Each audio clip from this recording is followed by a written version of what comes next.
அந்த blue shadow மறைஞ்சதும் தேவும் ரியாவும் ஒரு உண்மையை தெளிவா புரிஞ்சுக்கிட்டாங்க. நம்ம டைம் டிராவல் பண்ணி மாட்டிக்கிட்டோம். இங்க நம்மளை காப்பாத்த யாரும் வரமாட்டாங்க. மழை பெய்ய ஆரம்பிக்குது.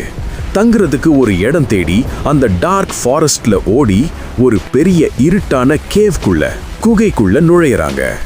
கேவ்க்குள்ள உள்ள போக போக தேவோட கண்ணுல ஒரு ஆச்சரியமான விஷயம் படுது. தரையில டஸ்டும் பாசியும் படிஞ்சு ஒரு பெரிய பயங்கரமான வெப்பன் ஆயுதம் கிடக்கு. தேவ் அவனோட புது மஸ்குலர் அடல்ட் ஸ்ட்ரென்த்தை யூஸ் பண்ணி அந்த ஹெவி வெப்பனை மெதுவா தூக்குறான். யாரோ இந்த காட்டுல இதுக்கு முன்னாடி உயிரோட போராடி இருக்காங்கன்னு அவங்களுக்கு புரியுது. ஆனா அந்த ஆச்சரியம் அடுத்த செகண்டே குழப்பமா மாறுது. ரியா அந்த கேவோட சுவற்றில் வால்ல பாக்குறா. அந்த வால் முழுக்க ஏதோ புரியாத பாஷையில வியர்டான சிம்பிள்ஸ்ல எழுதி வச்சிருக்கு.